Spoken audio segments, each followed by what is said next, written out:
a soldier's son called Jalal comes across a tiger with a splinter in her paw.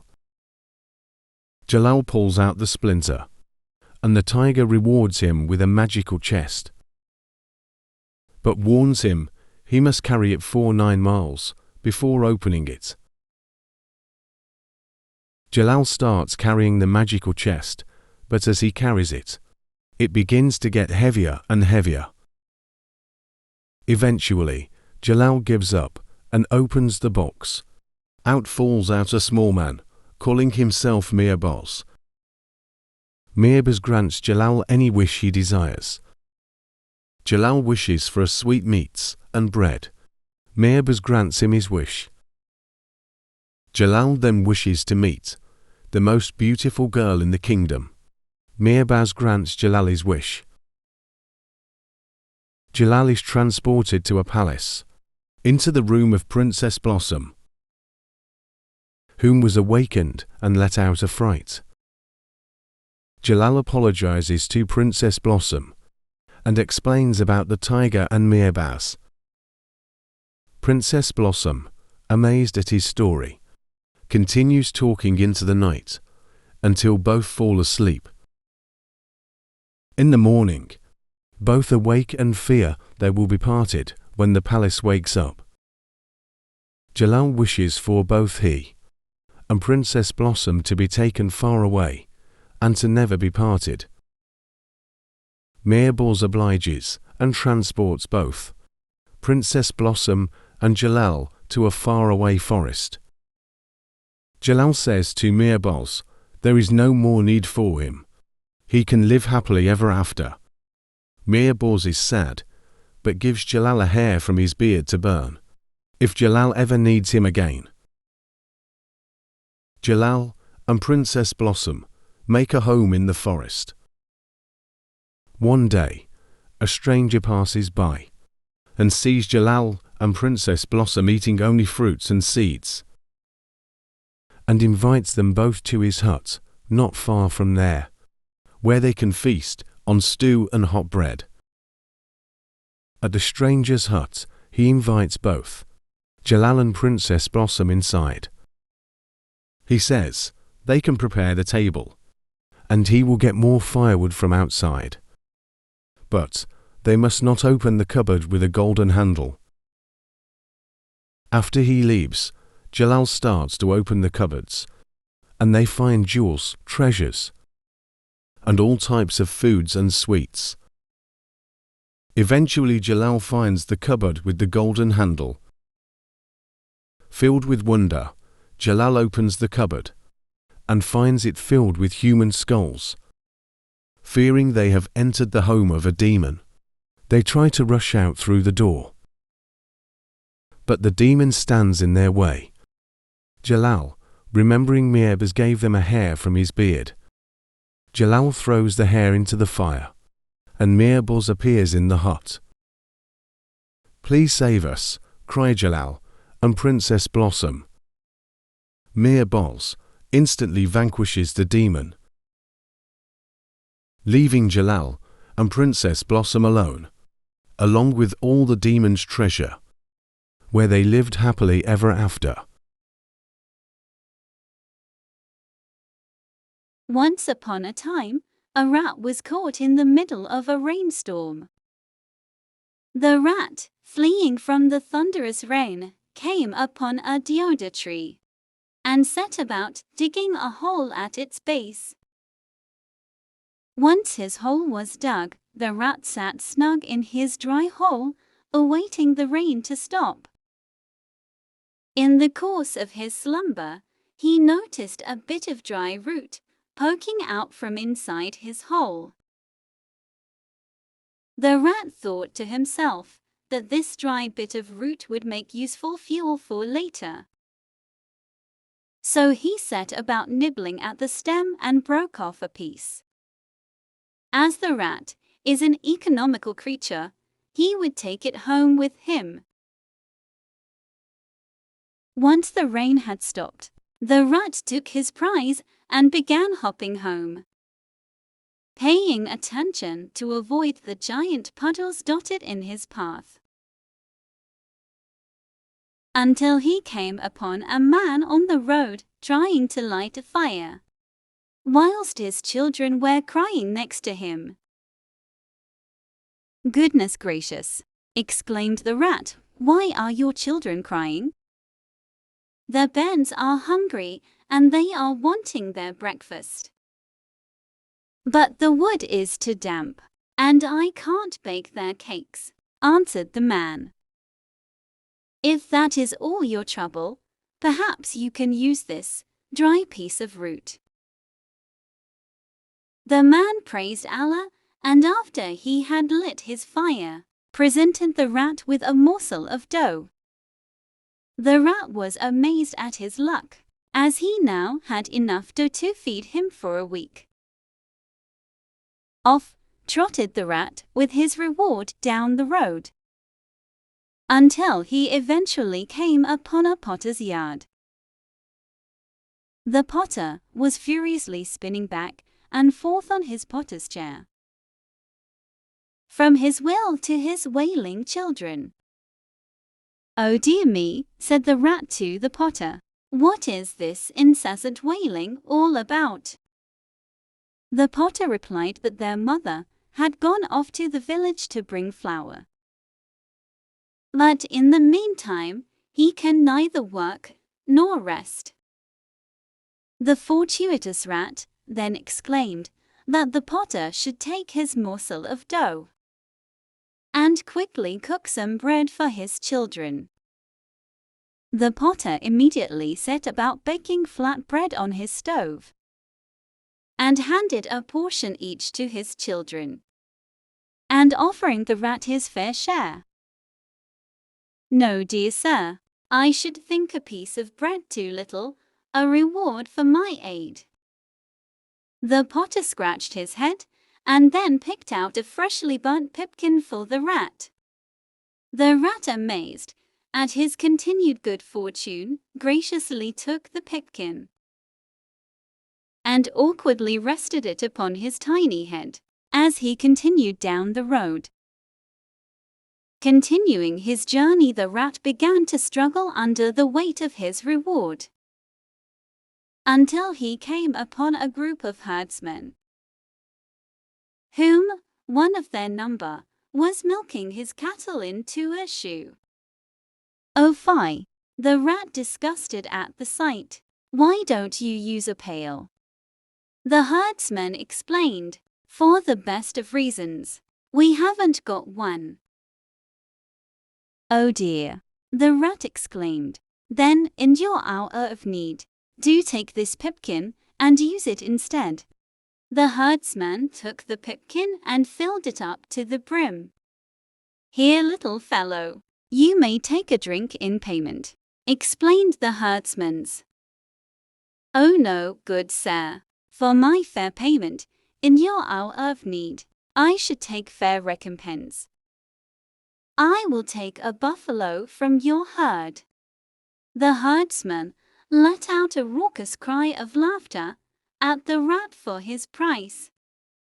The rat retorted that he be a shrewd and intelligent fellow, and that he began with a root, moved up to a morsel of dough, and on to a freshly baked pipkin, and that he couldn't fathom taking any less of a payment than that of one of their buffaloes.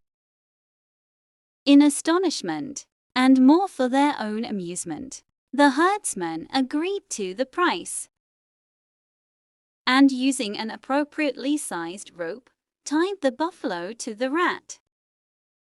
The rat began to walk until he caught the end of the rope, and it yanked him away from his path. The rat, surprised, looked back and realized he had not the might to equal that of the buffalo, who itself turned around and began off in the direction of the fields, rat in tow. The herdsmen all fell about laughing at the sight. The rat, trotting behind the buffalo, shouted back, "I will take the scenic route home." The rat begrudgingly followed the buffalo for the rest of the day, as it grazed the field. The rat's pride would not let him admit to a bad deal. Until sunset arrived, and the buffalo found a tree to take rest and chew the cud. The rat, thankful for the respite, decided to take rest as well. After a while, a bridal procession arrived at the tree, with bands playing and a troop carrying a bridal palanquin. The band and palanquin bearers took rest at the tree and began to unpack their dinner. What detestable meanness! They began to complain. A grand wedding, and we have nothing but plain rice pottage to eat. Not a scrap of meat, neither sweet nor salt. It would serve the skinflints right if we were to upset the wedding and ditch the bride. The rat, overhearing from behind the tree, sympathized with the poor servants. "My dear," exclaimed the rat, "you are indeed in a pitiful situation. Yet, I am a keen and astute fellow who can come to your aid. Here, take my buffalo and cook it for your meat." The workers, astonished at the sight of a rat tied to a buffalo, were too hungry to argue, and they set about cooking the buffalo and ate it with relish. Once they had eaten, and were satisfactorily filled, the shrewd rat came upon the servants and demanded fair payment. The servants, alarmed, and had not thought of payment for their meal. The shrewd rat offered a solution. In lieu of payment, the rat would take the bride.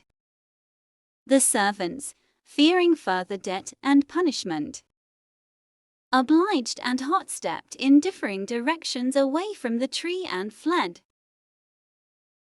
The rat, now left as sole custodian of the bridal palanquin, approached its curtain and softly spoke to the bride inside and begged her to descend. The bride didn't know whether to laugh or cry at her new steward. But as the servants had all fled, she thought it best to not be alone in the wild. The rat said that she should quickly accompany him to his home before nightfall. So, along they both went to the other side of the field. The rat, now quite beside himself, trotted alongside his new beautiful bride. "Oh, how clever a fellow I am," thought the rat as they approached his hole. Once they arrived at the rat's hole, he beckoned her inside and darted. Once inside, he waited, but his bride did not follow. "Oh, how am I meant to fit inside such a little hole?" exclaimed the bride. The rat thought to himself that his bride is indeed far too overgrown.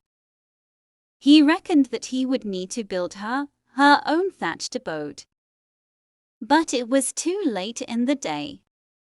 So he urged her to take rest for the night under a nearby wild plum tree. The bride retorted that she was hungry and was in want for rice pottage and cakes. The rat, annoyed by her demands, told her she could eat the wild plums from the tree. The bride looked wence and replied the plums were not ripe. The rat, now irritable, said she could go into the village in the morning and sell the wild plums, and in return, for fair payment, she could buy all the rice pottage and cakes she desired.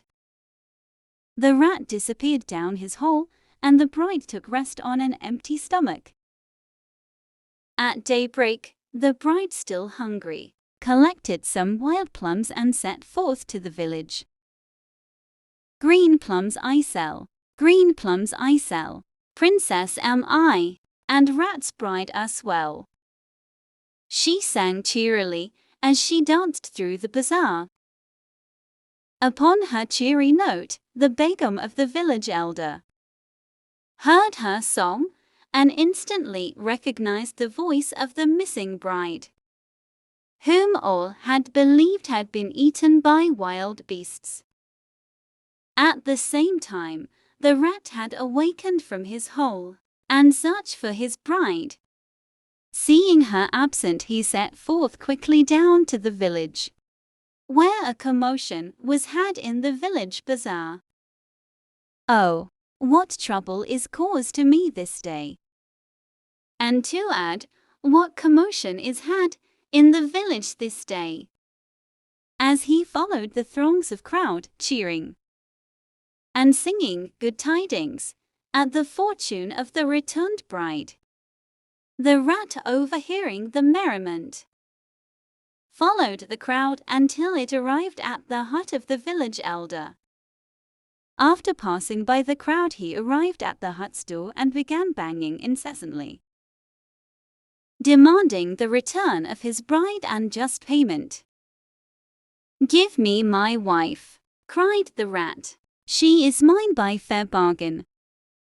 I gave a stick for a loaf for a pipkin for a buffalo, and a buffalo for a wife. Now give me back my wife." The rat continued banging on the door. "La, O son-in-law, what fuss you make," the wily begum announced through the door. "Who wants to run away with your bride? For we were only preparing for your arrival." Hearing this, the rat was mollified and sat patiently, awaiting outside the door.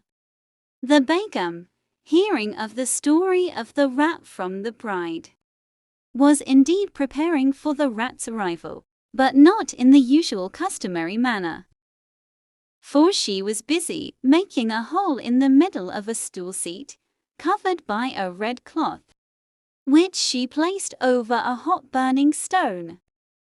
Once the begum had all in order, she beckoned the rat into their hut and offered him the pride of place on the newly decorated stool. The rat, so happy with himself and of his own cleverness, took his seat on the decorated stool. At first he sat on the edge and felt quite warm. "Oh, mother-in-law, how hot your house is indeed," as the rat began to fidget. "My dear, you are out of the wind. Sit in the center of the stool and you will feel the breeze." No sooner had the rat moved to the center of the stool had he fallen through the hole in the middle and onto the hot burning stone underneath, burning off his tail, half his hair, and a large piece of his skin. Before hot stepping and howling out of the hut, vowing never, never again would he make a bargain again.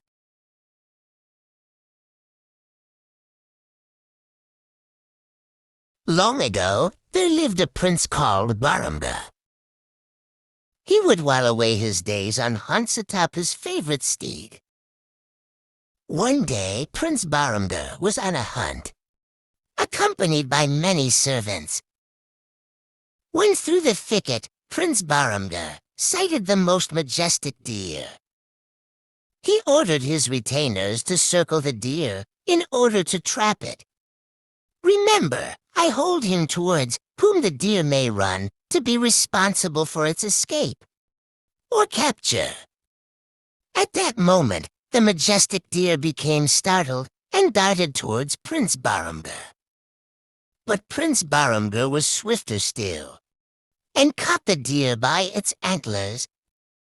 "Oh, let me go, and I will grant you countless treasures," spoke the deer. Prince Barumga laughed. "I have many treasures, but not a talking deer. Then I will give you a ride on my back, such as no mortal man rode before." Prince Barumga agreed and vaulted atop the back of the deer. The majestic deer began to beat its hooves into the ground. Before launching into the air, and across the tops of the trees. Prince Baramgar held on to the majestic deer, and for the next several days and several nights, the deer transported the prince across desert and ocean, sighting pyramids and minarets.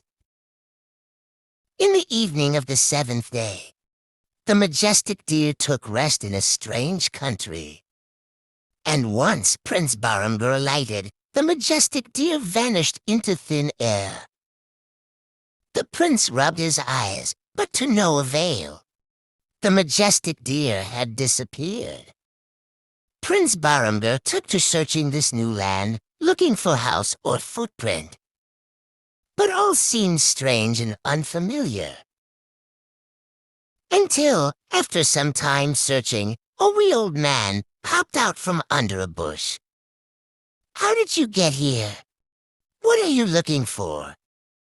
The prince explained that he had ridden a majestic deer, and it has left him in this strange land. "Fear not, for I am that majestic deer transformed, and you are now in Demon's Land. But do not be alarmed, for as you bested me, I will spare you. My name be Jastrel." At Jastrel's hut, he handed Prince Baramgar a large ring with 100 keys.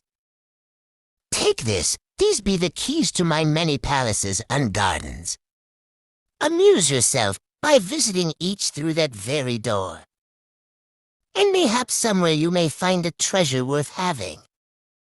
So each day, the prince used a different key and was transported to a new and wondrous place. One was filled with gold and treasures, and another filled with rich treats and cakes, until he tried the 100th key, where he found a disgusting hovel, full of weeds and disgusting insects and poisonous creatures.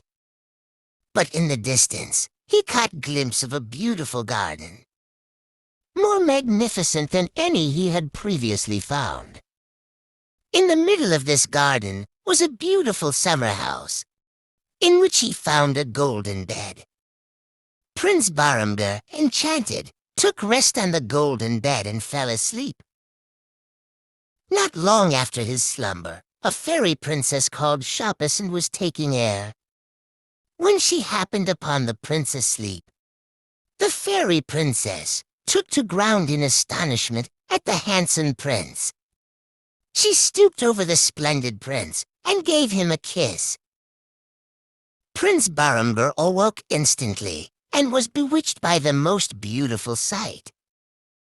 "Dearest prince," cried the maiden, "how lonely I have been, stuck in this garden." The prince fell instantly in love with the fairy princess Shopison, that they both agreed to marry at that very moment. Nevertheless, Prince Baramgar thought it best to consult his host, the demon Jastrel. To the young man's delight, the demon not only gave his consent, but appeared greatly pleased, rubbing his hands. "Now you will remain with me and be so happy that you will never think of returning to your own country."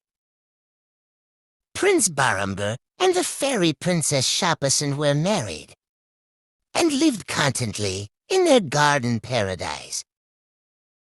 But alas, after some time, Prince Baramgar began to thinking longingly for his mother and father, and for his favorite horse and hound, on the hunts he would take. So that he began refusing food and began to grow pale and thin. The demon Jastrel, who visited the prince and the fairy princess from time to time, took pity on the prince, as he was a kind-hearted demon, and drew much pleasure from his guest. At last, the demon asked what the matter was. Prince Baramgar confessed that his heart longed to see his mother and father once again, and asked for leave of his demon host to take his wife with him too. Dear Prince, the world has changed since your arrival in Demon's Land. But take this hair and burn it should you ever need my assistance." The demon Jastrel made a regretful farewell, and in an instant, Prince Barumgar and Fairy Princess Shapasand were transported to his native city. But alas, as the good-natured demon had foretold, his father and mother were both dead, and a usurper sat upon the throne and put a price upon the prince's head. Luckily, none recognized the prince, as so much time had passed, save for his former huntsman. Now old recognized the prince and granted him shelter in the garret of his house, which he shared with his blind mother.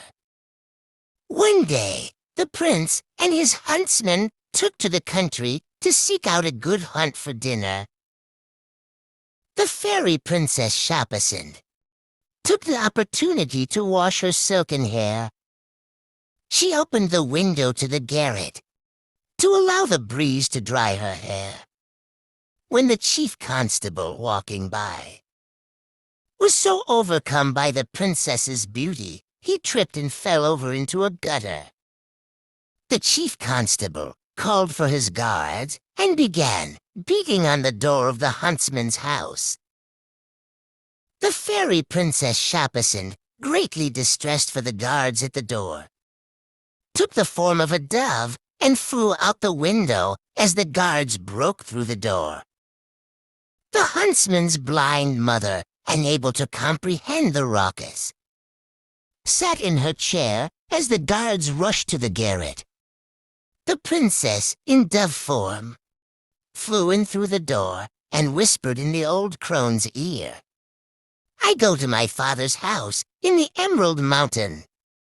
Once the chief constable could find no one in the house, save for the blind old woman, they departed. In the evening, when Prince Barumgar and the huntsman returned, great was his grief at finding his wife gone. He threw himself onto the floor and refused any food or drink. The blind old crone happened that she heard a voice in the air, that she would go to her father's palace in the Emerald Mountain. Prince Barumgar was somewhat comforted. Alas, he remembered he was gifted a hair from the demon if ever he was in need. He threw the hair into the fire, and instantly the demon Jastrel appeared in the huntsman's lodge. "Show me the way to the Emerald Mountain." The demon shook his head sorrowfully and said, "You would never reach it alive, my son. Forget all that has passed and begin a new life." "I have but one life," answered the faithful prince, "and that is gone. If I lose my dearest princess, as I must die, let me die seeking her." The demon, touched by the prince's loyalty for one of his own country, transported him back to Demon's Land, whereupon bestowed on the prince a magic wand. "Go now and follow this path until you reach the hut of my elder brother, Nanak Chand, where you will meet many dangers, day and night. But if you keep this wand, you will come to no harm." Prince Barumgar set out upon his long journey across Demon's Land, encountering many ghouls and dangerous creatures in his path, but who all stayed their distance from the prince at the very sight of his magic wand, until he came upon the hut of the demon Nanak Chand, who began to stir and awoke at the sound of someone daring to approach his hut. When the demon Nanak Chand arose and demanded to know who was foolish enough to approach his hut, Prince Barumgar, magic wand outstretched, fearing the sight of the demon, spoke that he was sent by his brother, Jastrel, and that he was searching for the Emerald Mountain. The demon, satisfied at the mention of his herald, spoke. "Be guided by me. Forget this pursuit. You would be dead thus far if not for the magic wand my brother gifted you." The prince, firmness in his resolve, spoke. "I have but one life, and that is gone if I lose my dearest Shopasand." The demon, touched at the mention of the name of the fairy princess. "If you must, then take this magic powder and continue on the path until you reach the house of my eldest brother, Sofed. Rub the magic powder onto your eyes, and what you wish far will be far, and what you wish near will be near." Prince Baramgar took the demon's gift and continued on his path through Demon's Land until he came upon a barren house. Inside the house, another demon stirred at the approaching footsteps and began savoring its meal to come. That was until Prince Baramgar showed his wand and stopped the demon Sofed in his tracks. "What is your business here, my little morsel?" Prince Baramgar explained he was guided by his brothers, Jastrel and Nanak Chand, and that he was searching for the Emerald Mountain. The demon Sofed shook his head. "Be guided by me, my son. Forget all that has passed. You will never reach the mountain alive." Still the faithful prince exclaimed, "I have but one life, and that is gone if I lose my dearest Princess Shopasand." Thus the great demon nodded. "You are a brave lad, and I must do my best for you. Take this hat, and whenever you wear it, you will become invisible. And continue on the path, and you will reach the Emerald Mountain. But I warn you, it is an enchanted mountain.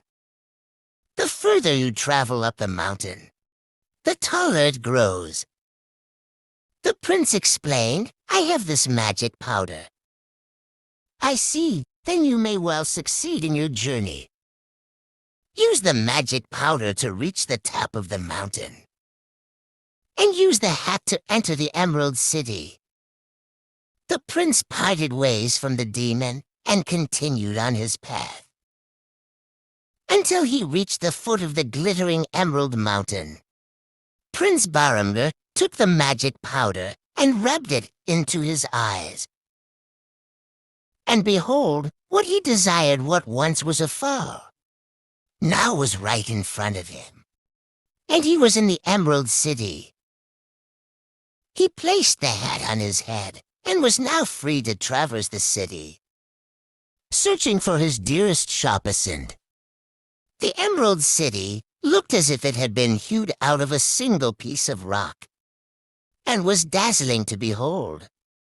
But the inhabitants were all goblins, chewing on bits of bone and tendon.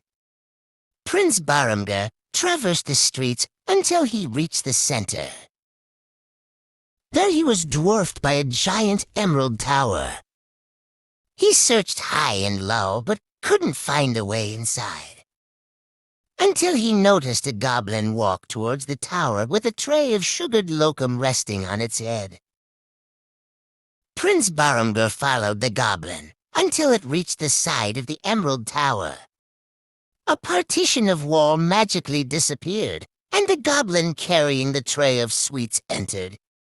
The prince, seizing his opportunity, leapt in behind the goblin. Once inside the Emerald Tower, he followed the goblin until it arrived at a locked door. After tentatively unlocking the door with a key, the goblin let himself in, quietly followed in by the prince, still hidden by his magic hat, and was astonished to find his Princess Shopasand on the floor of her cell weeping. The goblin left the tray of sweets on the ground and walked back out the cell. Prince Baramgar still stood motionless inside the cell, waited for the goblin to leave, before sitting down beside the fairy princess, who was still sobbing on the floor. When the prince began to eat the sweet locum from the tray, the fairy princess Shapasand, looking up, could see the sweet locum slowly disappearing. "Who eats in the same dish as me?" she cried out faintly. Prince Baramgar, no longer able to resist, removed his magical hat and held her in his arms, her tears changing to a radiant smile. She then explained that she had returned to her father. After long last, after she became trapped in the demon's garden. And her father, the fairy king, locked her up in the cell, for he doted on her dearly, and couldn't bear her getting lost again. But she had urged her father, the fairy king, that she was wedded to a prince. But he said that if he be worthy of the fairest princess in all of Demon's Land, he would find a way to her. And if he succeeded, he would not only give his blessing to their matrimony, he would also make him the heir to his kingdom. Prince Baramgar and Princess Shapasand held each other all night until the following morning. When the goblin servant returned, he was astonished to see Prince Baramgar also sat in the cell, that they were both summoned immediately before the fairy king, who announced cause for great celebration. Now her husband found his way to her, and as promised, he made him his heir, and the prince and princess lived happily ever after.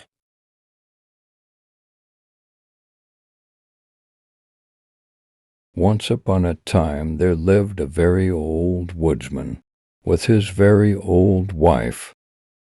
They lived in a tiny cottage next to a very rich man's orchard, so close so that a pear tree hung over the old woodsman's wall. Now the rich man had agreed with the old couple that, should any pears fall off into their garden, the old couple could keep and eat. So each day the poor old couple would look out and pray for any strong wind or flying fox to dispatch any ripe pears from the trees. The old wife would grumble each day and profess they would die as beggars. So she took to giving her husband naught but dry, flat bread. One day the woodsman, terribly frail and in dire need of a decent meal, declared he would no longer work unless his wife made him kitchari for supper. So with very bad grace the wife took some rice and pulse, some ghee and spices, and began to cook some savory, buttery kitchari. What an appetizing smell it had! The woodsman stood doe-eyed, licking his lips in wanton anticipation. "Oh no," cried the old wife, "not before you've brought in another bundle of wood. And mind, it is a good one, you'll have to work for your dinner."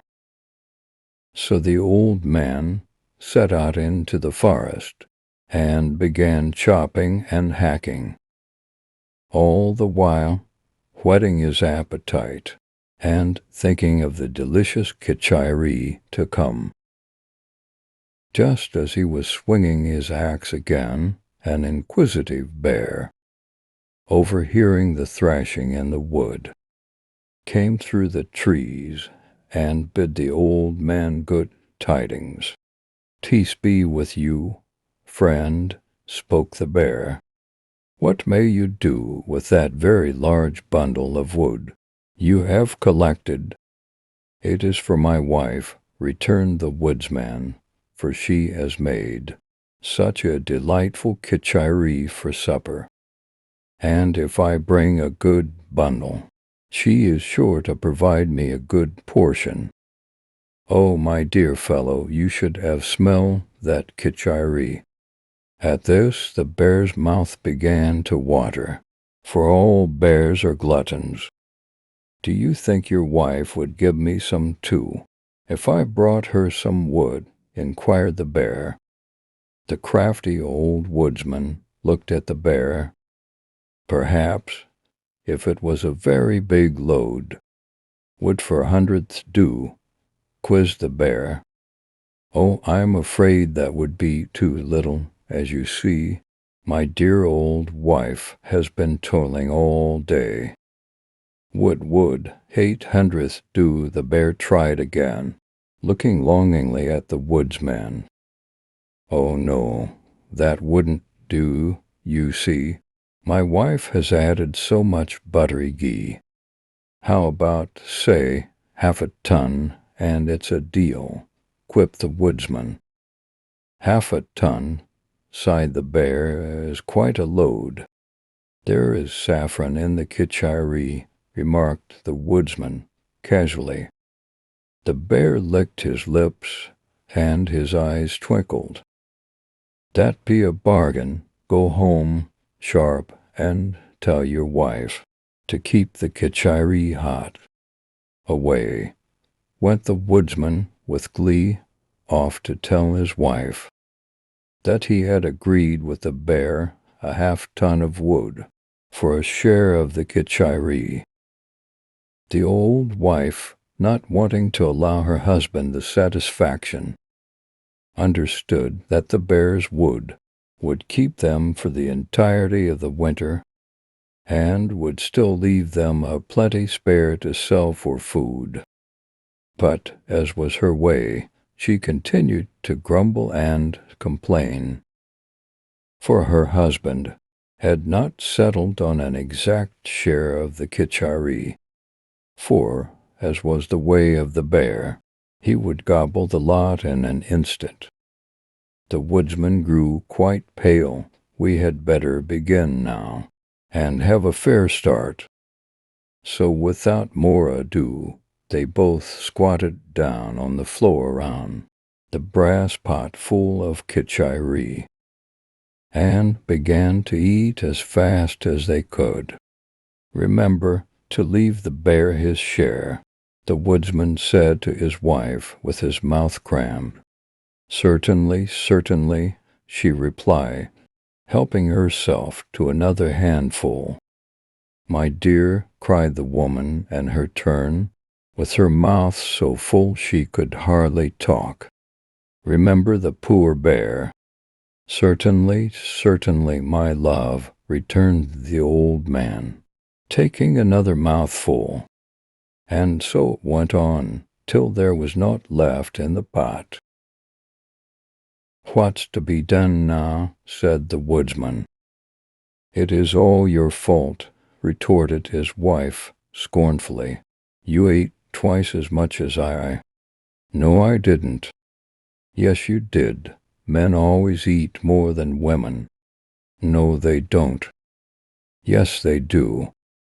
"Well, it's no use quarreling about it now," said the woodsman. "The kitchari is gone, and the bear will be furious." "That wouldn't matter much if we can get the wood," said the greedy old woman. "I'll tell you what we must do. We must lock everything there's to eat in the house, save for the empty pot of kitchari, and we can hide in the attic. When the bear comes, he will think we have left, and when he finds the pot empty, he will of course rampage about the place. But there's little damage he can do, for we are poor, and with few possessions. But he will have brought the wood with him, and won't take the trouble of carrying away all the wood away again." So they made haste and locked away all the food, and hid themselves away. Meanwhile, the bear had been toiling away in the wood, and by day's end he arrived, quite exhausted, to the woodcutter's cottage. Throwing down his load, he entered into the cottage. Seeing no one in sight, he looked upon the empty brass pot, and in a rage he turned the woodsman's cottage topsy-turvy, till he had quite tired himself out. Finally, he declared he would take all the wood again.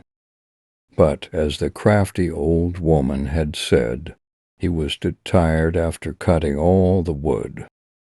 But I won't leave empty-handed, so he seized the empty pot, and as he left, he caught sight of the pear tree, hanging over into the yard.